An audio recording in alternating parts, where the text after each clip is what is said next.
Alright, so in this video we're going to keep going and talk about Android and Android Studio. But most importantly, we're going to talk about XML. XML stands for Extensible Markup Language. And we'll talk a little bit about it because, as you may have noticed, there's a lot of XML files in our projects, in our Android projects when we create them. All of the Android layouts, all of the Android views that we create in our apps are created using XML. Everything in the background, it's created using XML. So the way things work in Android, when we develop applications, we write our Java code that communicates with XML to create the views. A good example here, let's go to layouts because that's where our views are created. And as you can see, this is indeed an XML file. And this XML file contains all of the little components such as text view, so which essentially just displays text or strings into our screen. Now we are on the text mode here. Let's go to the design here. Let's make this bigger by making that smaller. And as you can see, we talked a little bit about laying things out into our view here. Now, the good thing is Android Studio gives us flexibility to either go straight into XML, which is this here. As you can see, we can go ahead and start coding here, putting properties, Android, and so forth, and we're gonna go more into that. Or if we decide, we can also use the design mode. So we could go ahead, let's say, get a button from a palette here.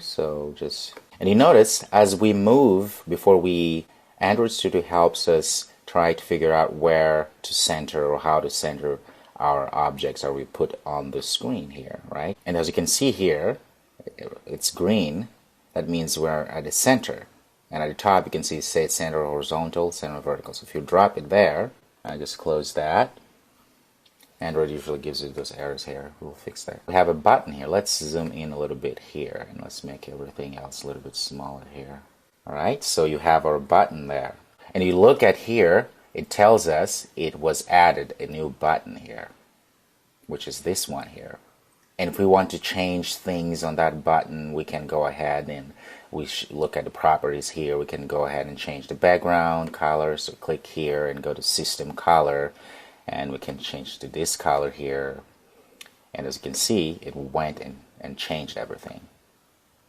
Wonderful. So make sure also to notice it's very contextual, meaning that if I click on the button, everything here that shows pertains to that button. If I click outside of it, now it pertains to the background, which in this case is this root element, which is relative layout.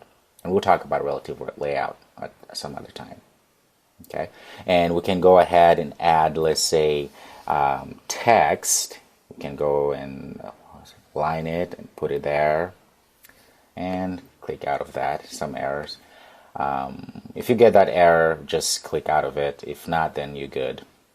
Alright, so we put our text there, and of course if we click on that text view, you see here, it tells you that text view has been added.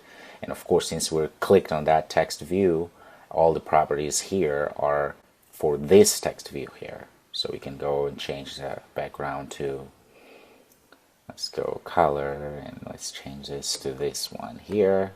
And you will see the background will change over there too.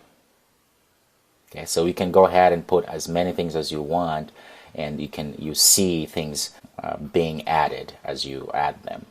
Now if you go back to the text, you see in the background the XML, as we add things using our design view here in the background, things are also being added as an XML.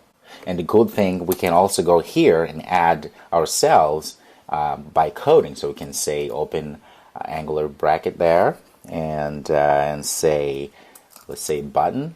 And the beauty of Android Studio, it also gives you hints of things that you're gonna type.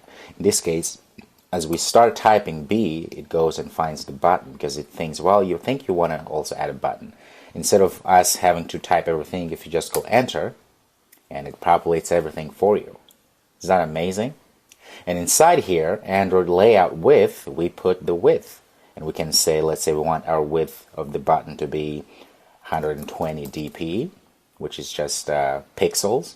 and we'll talk more about that too. And this, we want the height to be 35 dp. Let's save that. And if we go back to design, guess what? There's a button there. Well, just here at the top because we didn't specify anything to it, right? And again, we can work, switching between design and text. If we decide, well, this is okay, I want to go back to design, it's okay. You can go and click that, and again, you will see that button was added here, and we can go and add certain properties, such as we can add text. So here we can say hello button, right? And we'll see it changed here. See, hello button here. Now, as you can see, the text is too long because we set here the button's height to be 120 dp, and you notice everywhere else we have different configurations, wrap content, which means you'll have a very flexible width with the wrapped content. So if you put wrapped content here and also wrap content there and save, we go back to design, you'll see that everything is great now. Hello button, everything is looking good. The text fits.